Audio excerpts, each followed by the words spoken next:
اعوذ باللہ من الشیطان الرجیم بسم اللہ الرحمن الرحیم الحمد للہ رب العالمین والحمد للہ الذی ہدانا لہذا وما كنا لنهتدی لولا ان ہدانا اللہ ثم الصلاة والسلام علی اشرف الانبیاء والمرسلین خاتم النبیین شفیع ذنوبنا وطبیب قلوبنا وعلی اہل بیتہ الطیبین الطاہرین المعصومین المظلومین الذین اذهب اللہ عنہم الرجس وطہرہم تطہیرا.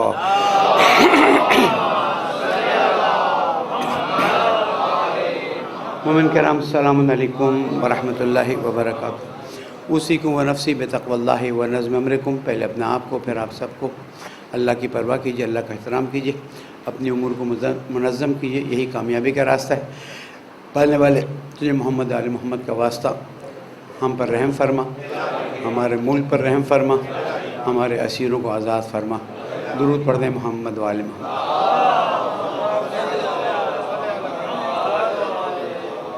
شہادت حضرت امام موسیٰ کاظم علیہ السلام بھی ہے اور وفات محسن اسلام حضرت ابو طالب علیہ السلام بھی ہے. اور پھر کل رات شب، ویسے تو آپ کے یہاں معراج کہی جاتی ہے، در حقیقت شب مبعث یا بعثت رسول اکرم ہے کہ اس کی صبح میں اللہ سبحانہ و تعالیٰ نے باقاعدہ حضور اکرم پر وہی نازل فرمائی. تو اس رات عبادت کا بہت ثواب ہے، اور اس کی رات میں بھی غسل ہے، صبح کی طرف بھی غسل ہے، نمازیں ہیں، دعائیں ہیں.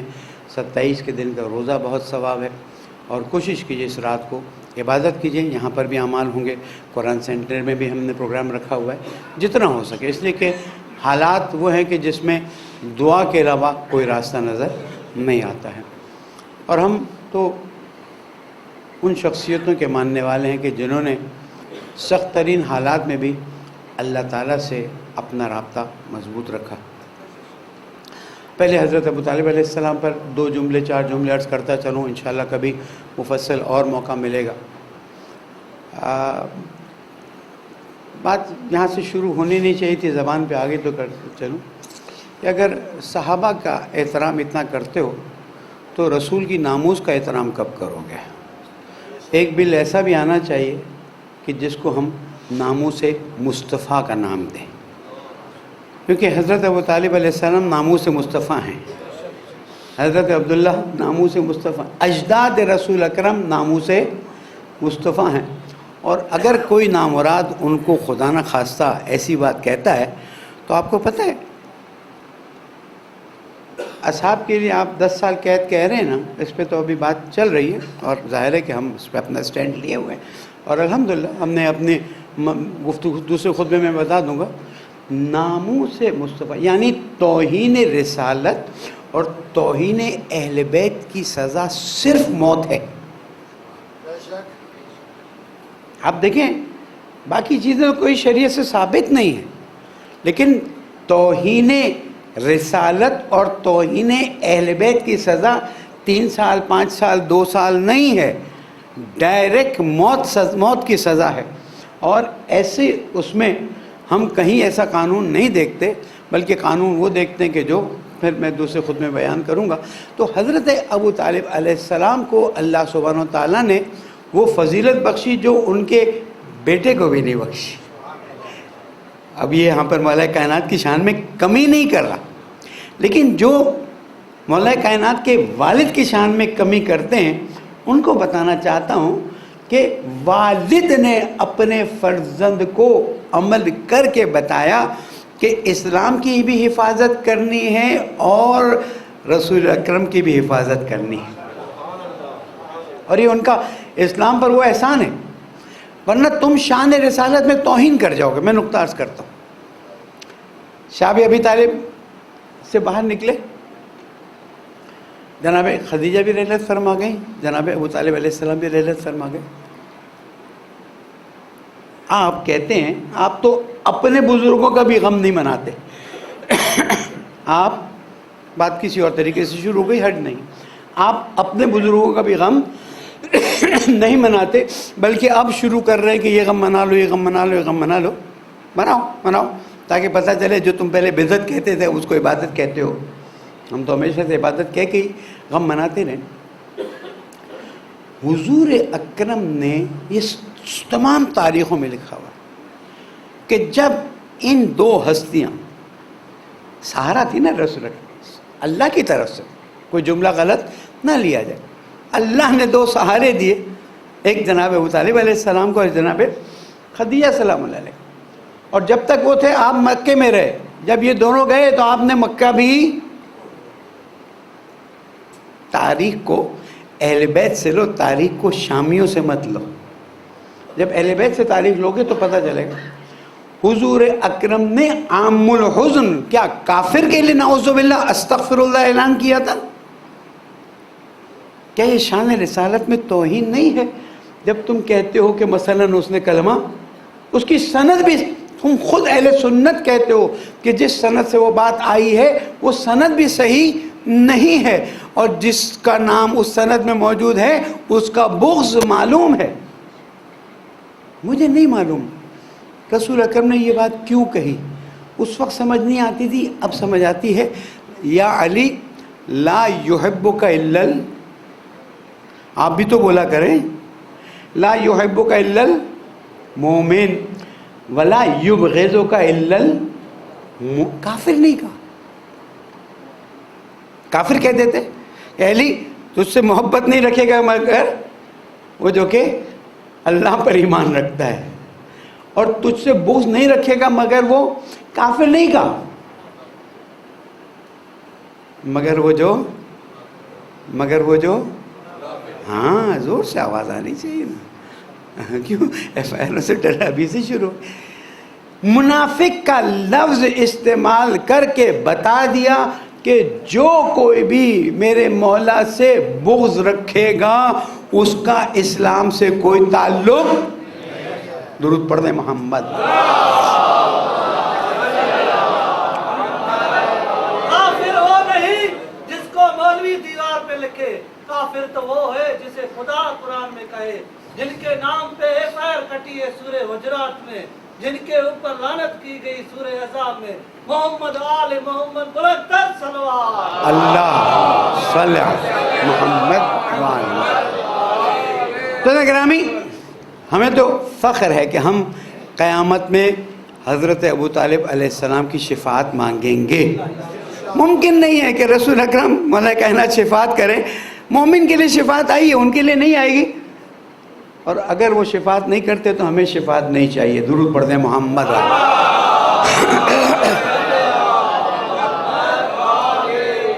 پھر آتے ہیں حضرت امام موسیٰ کاظم علیہ السلام کی زندگی پر مختصر وقت میں.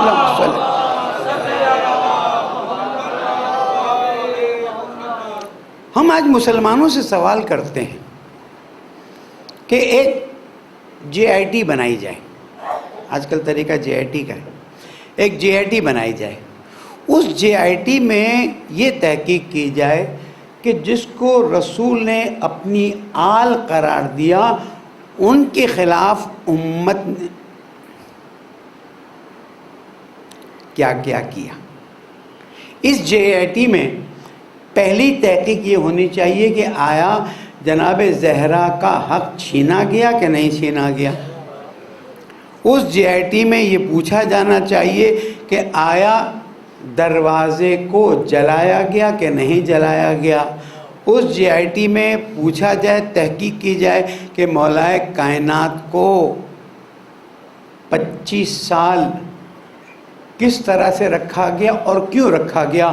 جس طرح سے رکھا گیا وہ قرآن اور سنت کے مطابق تھا یا مطابق نہیں تھا. باقی آتے جائیے تو یہ بھی جے آئی ٹی میں چیک کرنا چاہیے کہ امام موسیٰ کاظم علیہ السلام جیسی شخصیت کہ جن کو لوگ اپنی تمام مشکلات جا کے بتاتے تھے, وہ رہنمائی کرتے تھے, وہ دین کی گائیڈنس دیتے تھے, سب تاریخوں میں لکھا ہوا. اس شخص نے کوئی گناہ کا تصور تو دور, مکروہ کام نہیں کیا. میرے امام نے, ہمارے امام معصوم ہیں. وہ جو نعرہ لگ رہا ہے کہ آخری رسول, آخری نبی, آخری کیا کہتے ہیں معصوم, نہیں معصوم 14 معصوم ہیں, اور ہمارا عقیدہ ہے, ہم تو بیان کریں.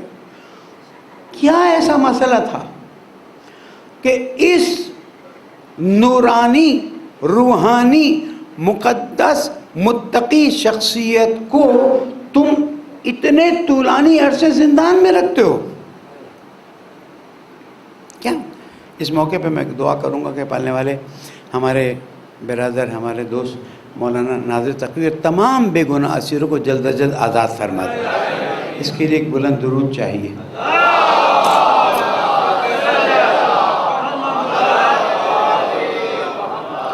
کیا تھا ایسا کہ ظاہری حکومتوں نے ائمہ معصومین علیہ السلام پر مختلف طریقے سے مظالم ڈھائے اور اس میں زندان بغداد، اسیر بغداد میرا امام. اب سوال آ سکتا ہے نوبت یہاں تک کیسے پہنچی؟ How come? کیا سسٹم ایسا بنا دیا گیا کہ زانی شرابی آزاد اور متقی پرہیزگار جیل میں؟ سسٹم تو کوئی ایسا بن گیا نا. وہ سسٹم کہاں بنا، کیسے بنا، کس نے شروع کیا، کس کی اجازت سے شروع کیا، شریعت نے اس کو کیا سپورٹ دیا، قرآن میں اس کا کیا حکم ہے، حدیث میں اس کا کیا حکم ہے؟ کون جواب دے گا ہمیں؟ یہ اللہ تعالیٰ کا احسان ہے ہم پر کہ 12 اماموں کی ہدایت ہمیں نصیب کی. اور امام موسیٰ علیہ السلام نے اپنے زمانے میں سختیاں برداشت کی، تکلیفیں برداشت کی، مشکلات برداشت کی. کیوں؟ کیا جرم تھا کہ جب دیکھا کہ اب اس شخصیت ایک جیل میں ڈالتے تھے، وہ جیلر ہی مرید ہو جاتا تھا. نور تو نور ہے نا، دل میں بھی ذرا بھی جگہ ہو تو حر جیسا بھی واپس آ جاتا ہے شب عاشق. یہ ایک زندان بند، پھر دوسرے زندان، پھر تیسرے زندان. دیکھا یہ تو سمجھ ہی نہیں آ رہی ہے، رک ہی نہیں رہے. بد کردار خاتون کو بھیجا، وہ متقی پرہیزگار ہو گئی. کیونکہ ذہنیت کیا ہے، تھاٹ پروسیس کیا ہے؟ تھاٹ پروسیس یہ ہے دے دو، کوئی نہ کوئی راستہ نکل آئے گا، 2-4 آڈیو ویڈیو لیکس کر دیں گے، بات ختم ہو جائے گی. انہیں کیا پتا جن کو اللہ نے معصوم بنایا اس کو تم کیا کر سکتے ہو.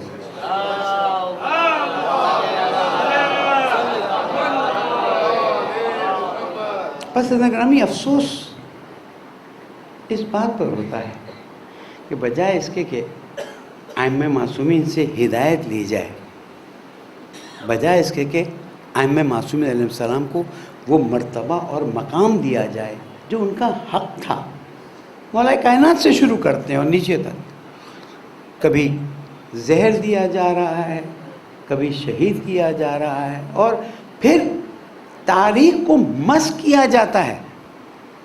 لیکن تاریخ ایک ایسی چیز ہے قدرت کی طرف سے کہ ہو سکتا ہے اس وقت مسخ کر دی جائے، لیکن جس چیز سے مسخ کی جاتی ہے نا وہ خود بخود آہستہ آہستہ چھٹنا شروع ہو جاتی ہے اور کربلا کی طرح زندہ ہو جاتی ہے. مولا کائنات کی مظلومیت کی طرح آج روز روشن کی طرح زندہ ہو جاتی ہے. آج مسئلہ کیا ہے؟ دوسرے پہ آتا ہوں جو حالات ہے. مسئلہ کیا ہے؟ مسئلہ یہ ہے، جوانوں ہوشیار بھی ہو جاؤ اور تیار بھی ہو جاؤ. مسئلہ یہ ہے، ایک چیز ہے جس کا نام ہے سوشل میڈیا. کسی بزرگ نے کہا ہوا ہے، میں نہیں کہہ رہا، اہل سنت کے محترم ہیں، بزرگ، مذاق بھی نہیں اڑا رہا. انہوں نے کہا کہ ہمارے لیے اس وقت سب سے بڑی مشکل سوشل میڈیا ہوئی ہے. میں تو کہتا ہوں ہمارے لیے تو سب سے بڑی نعمت سوشل میڈیا ہوئی ہے. تم اس طرح سے لے لو، ہم اس طرح سے لے لیں. جتنا تم نے چھپایا، جتنا تم نے اعلان کی، جتنا تم نے چاہا کہ دبتا جائے، آج جوان جاتا ہے، مولوی صاحب یہ مولانا جو کہہ رہے ہیں یہ سچ ہے؟ مولوی صاحب کیا حضرت علی کو جمعے کے خطبے میں برا لے کے جا رہے ہیں؟ اس لیے کہ یوٹیوب بھر گیا، سوشل میڈیا بھر گیا، اور پھر صرف ہماری کتابوں سے نہیں، ہمارے اہل سنت بھائیوں کی کتاب سے. اس لیے یاد رکھیے گا، اپنے بچوں کو حق پر رکھنے کے لیے تعلیم دیجیے، تربیت دیجیے۔ صرف حق پہ رکھنا ان کا کام نہیں ہے، حق پر چلنا بھی ان کا کام ہے اور حق کا دفاع بھی ان کا کام ہے۔ مظلومیت امام موسیٰ کاظم علیہ السلام کے لیے ایک ہی جملہ کہوں گا کہ جب بادشاہ نے دیکھا کہ یہ خلافتیں نہیں ہیں، بادشاہتے ہیں، دیکھا کہ یہ کنٹرول میں نہیں آ رہے، ان کو زہر دے دیا گیا۔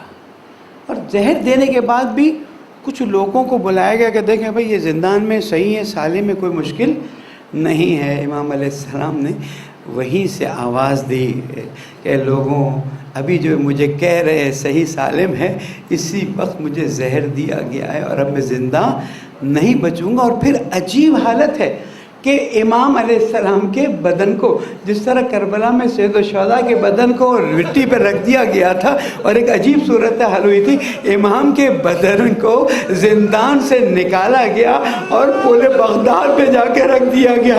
جب پل بغداد پہ جائے تو امام کی مظلومیت کو یاد کرے، مولا کاش ہم ہوتے، ہم آتے، آپ کے جنازے کو سہارا دیتے۔ لوگ آئے، دیکھا جنازہ بہت وزنی ہے، حالانکہ امام کا وزن اتنا زیادہ نہیں تھا۔ چادر ہٹائی تو کیا دیکھا، شہادت کے بعد بھی ہتھکڑیاں لگی ہوئی ہیں، پاؤں میں بیڑیاں ہیں۔ مولا کا جنازہ اٹھایا گیا، ہائے کربلا جہاں پر حسین کے لاشے کو پامال کر دیا گیا۔ الا لعنت اللہ علی القوم الظالمین فسیعلم الذین ظلموا آل محمد ای منقلب ینقلبون۔ پالنے والے دشمنان اہل بیت کو نابود فرما، ہمیں اہل بیت کی اطاعت کی توفیق عطا فرما، ہمارے گناہوں کو معاف فرما، پیارے ملک کو امن کا گہوارہ بنا، بے گناہ اسیروں کو آزاد فرما۔ پالنے والے اس مشکل وقت میں ہماری مدد فرما، ہماری نسلوں کی اصلاح فرما، مرحومین شہداء کے درجات کو بلند فرما، عاقبت بخیر فرما۔ بسم اللہ الرحمن الرحیم۔ والعصر ان الانسان لفی خسر الا الذین آمنوا وعملوا الصالحات وتواصوا بالحق وتواصوا بالصبر۔ صدق اللہ العلی العظیم۔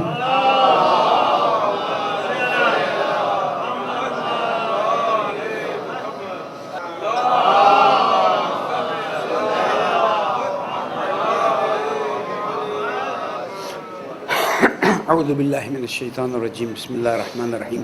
مومنین، تقوی اختیار کیجئے کہ یہی کامیابی کا راستہ ہے۔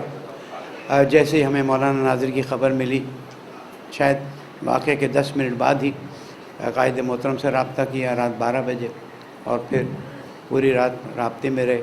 میں یہاں پر پاکستان کے سعودی عرب میں سفیر اور کونسل جنرل کا شکریہ ادا کرتا ہوں کہ رات گئے تک انہوں نے پتہ لگایا کیا ہوا ہے، کس طرح سے ہوا، اور مسلسل رابطے میں تعاون کیا ہے۔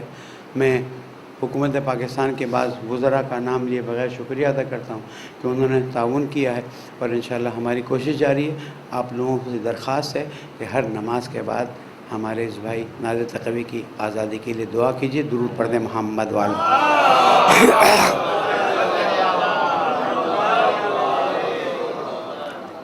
میرا ایک سوال ہے اور میرا حق بنتا ہے سوال کرنے کا، کیا پاکستان میں اوریانی ختم ہو گئی ہے؟ کیا پاکستان میں فحاشی ختم ہو گئی ہے؟ کیا پاکستان میں قرآن کے خلاف عمل ختم ہو گیا ہے؟ کیا پاکستان میں کھلے عام قرآن کے مطابق گناہ کبیرہ نہیں ہو رہے ہیں؟ کیا پاکستان میں مافیاز عوام کی زندگیوں کو نہیں لے رہے ہیں؟ کیا پاکستان میں میڈیکل کمپنیز بعض دوائیاں بنا کر لوگوں کے لیے مشکلات نہیں کھڑی کر رہی ہیں؟ کیا پاکستان میں کھانے پینے کی چیزوں میں کینسر والی چیزیں ڈال کے لوگوں کی زندگی خراب نہیں ہو رہی ہے؟ کیا پاکستان میں تعلیمی نظام اتنا اچھا ہو گیا ہے کہ ہر بچہ نظام مصطفیٰ سے محبت کرنے والا نکلتا ہے؟ کیا پاکستان میں بیٹیوں کی آبرودری نہیں ہو رہی ہے؟ کیا پاکستان میں گناہ ختم ہو گئے ہیں کہ ان پر ہم کوئی کانفرنس کرنے کے لیے تیار نہیں ہیں؟ اور اگر کانفرنس کرنی ہے تو ایسی چیز پر کرنی ہے اور ایسے لوگوں کو بٹھا کر کرنی ہے کہ جن کا ٹریک ریکارڈ پتہ ہے، اور پتہ چلتا ہے کہ چہروں سے نقاب اترتے جا رہے ہیں۔ الحمدللہ رب العالمین۔ مکتب تشیع کے پیروکار تمام علماء، ذاکرین، نوحہ سب نے بالاتفاق قائد ملت جعفریہ کو یہ پیغام دیا ہے کہ اس مسئلے پر ہم بھرپور طریقے سے آپ کے پیچھے ہیں، اور جو ایکشن لیں ہم آپ کے ساتھ ہیں انشاءاللہ۔ اسٹریٹجی نمبر 1، نمبر 2، نمبر 3 چل رہی ہے۔ بس بعض نادان دوستوں سے درخواست ہے، جذباتی پن سے کوئی کام نہیں ہوتا، جذباتی پن سے نقصان تو ہو سکتا ہے، نتیجہ نہیں مل سکتا ہے۔ جو ذمہ داران ہیں ان پہ بھروسہ کریں اور ان کا ہاتھ مضبوط کریں، انشاءاللہ نتیجہ اللہ تعالیٰ نے چاہا تو یہی ہوگا کہ حسینیت زندہ باد ہوگی، یزیدیت حسینیت زندہ باد، حسینیت زندہ باد، یزیدیت مردہ باد، یزیدیت مردہ باد۔ محمد آل محمد بلندتر صلوات۔ اللہ صلی محمد۔ میں نے پہلے بھی اور اپنی تقریروں میں بھی اہل سنت بھائیوں سے 10 بستہ درخواست کی ہے کہ دیکھیں بات کو سمجھنے کی کوشش کریں۔ میرے مولا نے ایک جملہ فرمایا ہے، جب جنگ صفین کا واقعہ ہوا اور سب ہوا، اور اس کے بعد خوارج نے ایک نعرہ لگایا، قرآن مجید کی آیت کا حصہ ہے، لا حکم الا للہ، اللہ کے علاوہ کسی کا کوئی حکم نہیں۔ اور اس نعرے کی بنیاد پہ انہوں نے مولائے کائنات کے خلاف فوج تیار کی۔ نہیں معلوم ہم مجلسوں میں اور ممبروں میں اس کو کیوں نہیں بتاتے، میرے پاس ٹائم کم ہے۔ لا حکم الا للہ، فوج تیار کی۔ میرے مولا نے فرمایا کوئی شک نہیں ہے اللہ کے علاوہ کسی اور کا حکم نہیں ہے، لیکن اس کے بعد میرے مولا نے ایک جملہ فرمایا، کلمۃ الحق یراد بہ الباطل۔ قرآن مجید کی عجیب خوبی ہے، محکم بھی ہے، متشابہ بھی ہے۔ وَأَمَّا الَّذِينَ فِي قُلُوبِهِمْ زَيْغٌ، جن کے دل میں ٹیڑھا پن ہے وہ متشابہ لے کر آگے بڑھتے ہیں اور آگے بڑھاتے ہیں، اس سے چہروں سے نقاب ہٹتے ہیں۔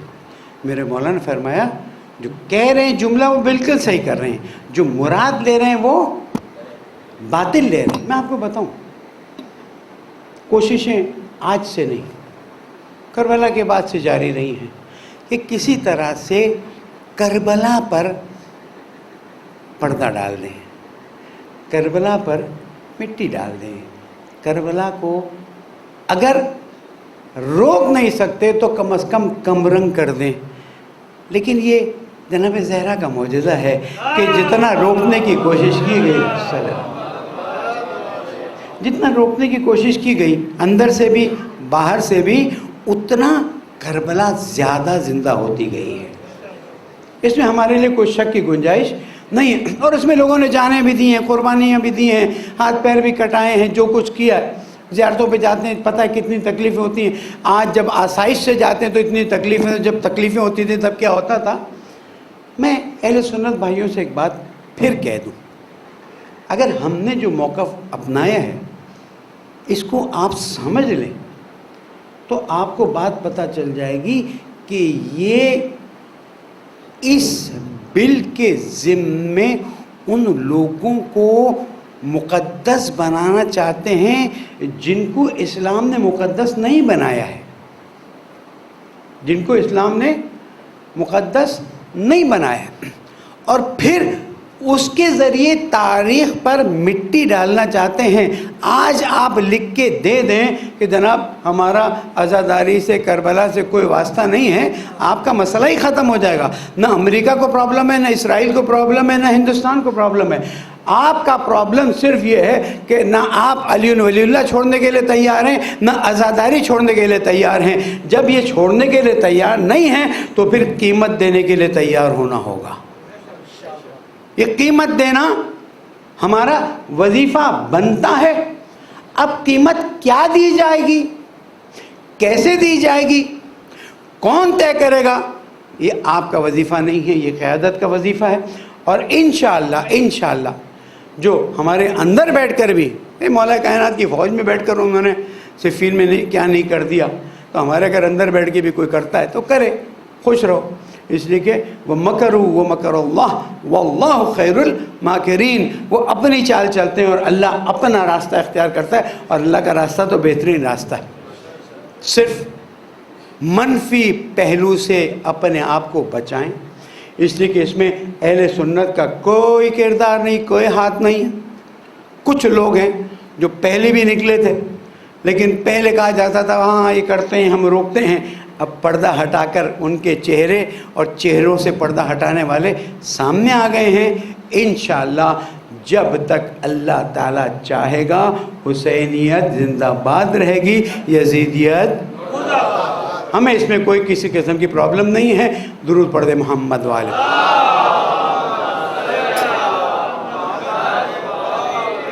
سیاست کے کھیل پہ کچھ بھی کہنا بیوقوفی ہے، اس لیے کہ چیزیں روز روشن کی طرح واضح ہیں، اور جو مہنگائی کا طوفان آیا ہے اس کو سوائے اللہ تعالیٰ کی ذات کے کوئی نہیں روک سکتا ہے۔ قیامت اللہ تعالیٰ نے اسی لیے رکھی ہے کہ جنہوں نے کوتاہیاں کی ہیں، جنہوں نے غلطیاں کی ہیں، جنہوں نے فراڈ کیے ہیں، جنہوں نے پیارے ملک پاکستان کے خلاف کھل کر چھپ کر ظاہر باطن سازشیں کی ہیں، ان سب کا حساب قیامت میں ہوگا۔ مجھے کیا کرنا ہے؟ مجھے اس سازش سے دور رہنا ہے۔ خبردار کوئی مومن ذخیرہ اندوزی نہ کرے، خبردار کوئی مومن دو نمبریاں نہ کرے، خبردار کوئی علی ولی اللہ کہنے والا اپنے مال میں ملاوٹ نہ کرے، خبردار رشوت کا بازار گرم نہ کریں، خبردار اپنے بچوں کو نجس لقمہ مت کھلائیے گا، اس لیے کہ نجس لقمہ آہستہ آہستہ ایمان کو دل سے اس طرح نکال دیتا ہے جیسے پانی نمک کو اپنے اندر جذب کر لیتا ہے۔ آپ کو نمک پانی میں نہیں ملے گا، چاہے ڈلی ڈال دیں وہ آہستہ آہستہ گھل جائے گی۔ لقمہ حرام سے پرہیز کریں، فاقہ ہے اللہ سے دعا کریں۔ ہم نے زہرا اکیڈمی کی طرف سے ایک نماز رسول اکرم سے منسوب جاری کی ہے سوشل میڈیا پہ، ضرورت پڑے گی تو یہاں پر پیمفلٹ کی صورت میں بھی دے دیں گے۔ وقت ہے عبادت کا، وقت ہے مانگنے کا، اور ماہ رجب دعاؤں کا مہینہ، عبادتوں کا مہینہ، روزوں کا مہینہ، خوشیوں کا مہینہ۔ مانگے، مسئلہ دینے والے کا نہیں، مسئلہ مانگنے والے کا ہے۔ مانگنے والا ہی جب سست پڑا ہوا ہے، مانگنے والا ہی نہیں مانگتا ہے، مانگنے والا جھکتا ہی نہیں ہے، مانگنے والا تکبر میں لگا ہوا ہے، مانگنے والے کو خیال ہی نہیں کہ دینے والا کون ہے، مانگتا وہ کہیں اور سے ہے۔ واللہ یرزق من یشاء بغیر حساب۔ اگر کوئی مومن سختی میں ہے، توسل 14 معصومین اللہ تعالیٰ سے کرے، توسل کر کے دیکھے، اس کو پتہ چلے گا کہ اس نے دیر کر دی، لیکن دیر آیت درست، نا امید نہ ہوئے، نا امید گناہ ہے۔ چھٹے امام علیہ السلام کے پاس ایک شخص آتا ہے اور آگے کہتا ہے کہ مثلا فلاں نا امید ہو گیا، اس نے بڑا گناہ کیا تھا، وہ نا امید ہو گیا۔ امام علیہ السلام نے فرمایا وہ گناہ چھوٹا ہو گیا، اللہ سے نا امید ہونا بڑا گناہ ہو گیا۔ جب دینے والی ذات دینے کے لیے تیار ہے، اور جب آپ کے پاس اس کا وسیلہ موجود ہے کہ جس وسیلے سے مانگے رد نہیں ہوتی۔ ہم نے آپ کو وہ وظیفہ بھی بتایا ہوا ہے، وہ دعا بھی بتائی ہوئی، ڈھونڈیے ہمارے یوٹیوب چینل پہ خطبے میں موجود ہیں۔ یہ وظیفوں کو انجام دیجئے۔ رزق کمانے کے لیے اتنی محنت کرتے ہیں، رزق کے نازل ہونے کے لیے محنت کر لیجئے، تاکہ جو آپ کمانے میں محنت کرتے ہیں اس کے ساتھ نزول رزق کا طریقہ مل جائے گا، تو پھر خود بخود مجھے نہیں پتا پیسہ زیادہ ہوگا یا نہیں ہوگا، برکت ضرور ہو جائے گی۔ اور ہمیں برکت چاہیے، پیسہ نہیں چاہیے۔ اگر آپ کے پاس کروڑوں روپے آ جائے اور اللہ نہ کرے ایسی بیماری آ جائے، کیا کریں گے؟ آپ کے پاس اربوں روپے آ جائے اور خدا نخواستہ جیل میں بیٹھنا پڑے، کیا کریں گے؟ آپ کے پاس 100 روپیہ آئے لیکن اس کے بعد بیماری نہ آئے، فقر و فاقہ نہ آئے، سادگی سے زندگی نکل، لالچ چھوڑ دیجئے، لالچ چھوڑ دیجئے۔ میرے مولا امین علیہ السلام فرماتے ہیں کہ جب تم کسی کے ہاتھ میں موجود یا کسی کے پاس موجود نعمتوں کو دیکھ کر اس کی طرف توجہ نہیں کرتے ہو بلکہ اللہ کی طرف توجہ کرتے ہو کہ اس کو بھی اللہ نے دیا مجھے بھی اللہ دے دے گا، یہ سب سے بڑا غنا ہے۔ اور مومن غنی ہوتا ہے اللہ صلی محمد۔ ایسا گرامی آخری جملہ عرض کرتا چلوں آج کا خطبے کا، یہ جو چیزیں آپ دیکھ رہے ہیں جو میں نے کچھ آپ کو بتائیں باقی نہیں بتا سکتا، یہ ایک بہت بڑے پرانے کھیل کا حصہ ہے۔ 30 سال پہلے کھیل شروع ہوا تھا، وہ کھیل چلتے چلتے چلتے اب کسی جگہ پہنچ رہا ہے جہاں پر وہ سمجھتے ہیں کہ انہیں نتیجہ مل جائے گا۔ میں صرف اتنا کہتا ہوں کہ تمہیں ہماری جان تو مل سکتی ہے، تمہیں وہ نتیجہ نہیں ملے گا جو تم توقع رکھتے ہو، اس لیے کہ مومنین اور مومنات اہل بیت کی محبت پر مضبوط ہیں، مکتب کے تمام امور میں ایک ساتھ ہیں اور انشاءاللہ قربانیاں دے سکتے ہیں، مکتب پر آنچ نہیں آنے دے سکتے۔ پالنے والے محمد والے محمد کا واسطہ، گناہوں کو معاف فرما، پریشانی کو دور فرما، رحمت نازل فرما، برکت نازل فرما، بیماریوں کو دور فرما، بچوں کی تربیت کی توفیق عطا فرما، بے گناہ اسیروں کو آزاد فرما۔ پالنے والے تجھے محمد والے محمد کا واسطہ، 27 رجب کی رات آ رہی ہے، اس رات میں ہم پر بہترین نعمت نازل فرما دے، ہمیں تیری عبادت کی لذت عطا فرما دے۔ پالنے والے ہم سب کی عاقبت بخیر فرما، پالنے والے سیلاب زدگان کی مدد کی توفیق عطا فرما، زلزلہ زدگان کے مسائل کو حل فرما دے اور ہمیں ان قدرتی آفات سے محفوظ فرما دے۔ زمانے کے امام کو راضی فرما، ان کے ظہور میں تعجیل فرما، ہماری دعاؤں کو قبول فرما۔ بسم اللہ الرحمن الرحیم۔ اذا جاء نصر اللہ والفتح ورأيت الناس يدخلون في دين الله أفواجا فسبح بحمد ربك واستغفره إنه كان توابا۔ صدق الله العلي العظيم۔